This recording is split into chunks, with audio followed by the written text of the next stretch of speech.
चलिए, आज मैं आप सबको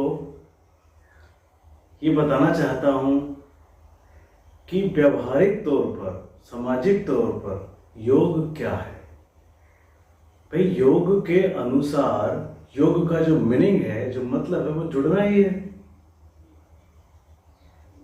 तो आपसे मेरी सादर प्रार्थना है, कृपया जीवन में हर समय जुड़ना सीखिए, लड़ना मत सीखिए। क्योंकि आप सब ने घर परिवारों में, गांवों में, शहरों में आपस में लड़ाई झगड़े देखे होंगे, लेकिन बहुत मिनिमम ऐसे संप्रदाय होते हैं जो जुड़ना सिखाते हैं। आज आप सभी को मैं सादर नमस्कार करता हूं और आभार व्यक्त करता हूं कि मैं खुद नए जन्म में हूँ। यदि मेरा आचरण ऐसा ना होता, मेरा व्यवहार ऐसा ना होता, मेरी आदत ऐसी नहीं होती, तो एक्सीडेंट के बाद मैं चला जाता। तो उसके तुरंत बाद मैं पहले की तरह हो गया हूँ।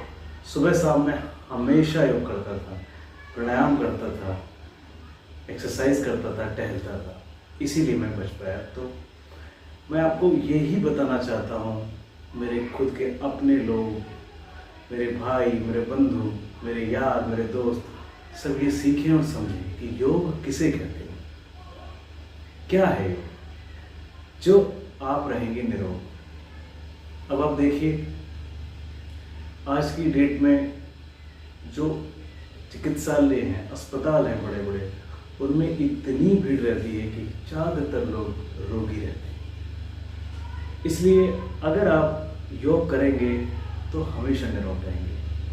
तो आप सामान्य तौर पर अगर योग का मीनिंग जानना चाहते हैं तो योग का मतलब ही जुड़ना है। तो आप सबसे मेरी प्रार्थना है कि कृपया आप जुड़ना सीखें, लड़ना ना सीखें। यदि आप लड़ना सीखेंगे तो हमेशा आप दिक्कतों में रहेंगे, और यदि आप जुड़ना सीखेंगे तो कुछ समय के पश्चात आप कुशल मंगल रहेंगे, स्वस्थ रहेंगे और मस्त रहेंगे। अब आप सोचिए कि अगर व्यक्ति जुड़े ना तो परिवार कैसे बनेगा। यदि पैदा हुआ और बाहर, माँ बाप जिसे पैदा करते हैं पूरी जिंदगी उसका पालन पोषण करते हैं,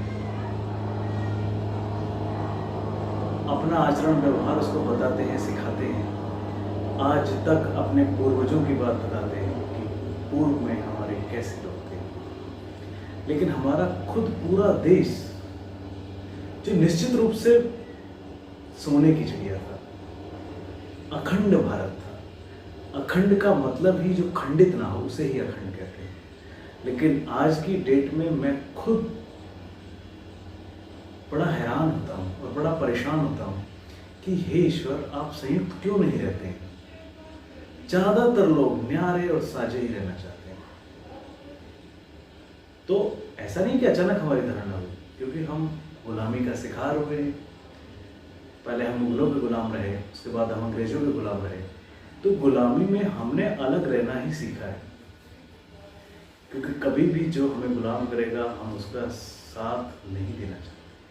तो हमारी मानसिक हालत आज ऐसी हो गई है कि केवल और केवल अलग रहे, साथ साथ ना रहे। संयुक्त परिवार तो आपको ढूंढने से भी नहीं मिलेंगे। आप सोचो, हम खुद अपने अगर डिस्ट्रिक्ट का अध्ययन करेंगे, उसको जांचने की कोशिश करेंगे, तो संयुक्त परिवार तो बहुत तो मिनिमम मिलेंगे कि जिनके माँ बाप जिंदा है तो वो पूरा परिवार एक साथ है।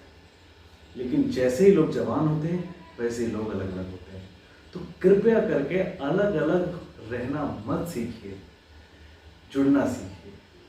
तो क्योंकि हम लोग रोज अभ्यास कराते हैं, योगा अभ्यास कराते हैं, तो सार्वजनिक रूप से मैं बार बार किसी को जाके बताऊं कि भैया जुड़ना सीख लो, इसलिए मैंने ये वीडियो में आपको बताया, ताकि आप मानसिक तौर पर भी दुनिया से जुड़े रहें, सबको इंसान माने, सबको अपना खुद का माने, तभी आप आगे बढ़ेंगे। अदरवाइज आएंगे, टाइम काटेंगे और चले जाएंगे।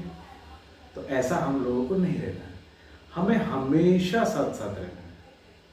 तो यदि आप साथ रहेंगे तो फिर कोई दिक्कत ही नहीं होगी। आप खुद सोचिए, सारे परिवारों में अलग अलग भोजन का निर्माण होता है,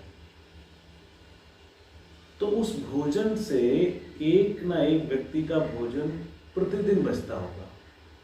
अगर आप गांव के निवासी हैं तो वो अपने पशुओं को दे दिया जाता है, अगर आप शहर के निवासी हैं तो वो डस्टबिन में डाल दिया जाता है, या उसे खराब करने के लिए फ्रिज में रख दिया जाता है। भोजन हमेशा ताजा ही करना चाहिए। तो कृपया अपनी मानसिक हालत को सुधारिए, और आप हमेशा ये चाहिए कि हम जुड़ जाएं, हम एक साथ रहें, मस्त रहें और स्वस्थ रहें।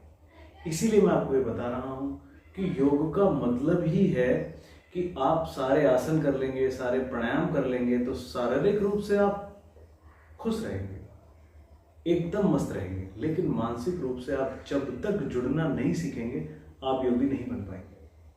तो कृपया करके जुड़ना सीखिए। इस तरह की कोई समस्या है, कोई अवसाद है, परिवारों को कोई दिक्कत है या कोई प्रॉब्लम है, तो आप मुझसे पूछ सकते हैं, कमेंट कर सकते हैं, मैं आपको जानकारी दे सकता हूँ, क्योंकि मेरा इस विषय में काफ़ी अनुभव है।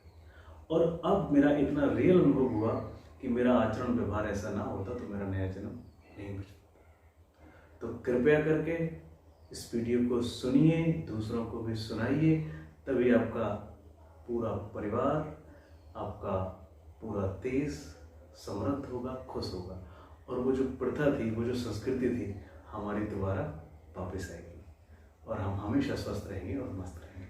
आप सबने मुझे सुना और मेरा एक वीडियो देखा, उसके लिए मैं आपको हार्दिक धन्यवाद देता हूँ और आभार प्रकट करता हूँ। सभी को सादर नमस्कार।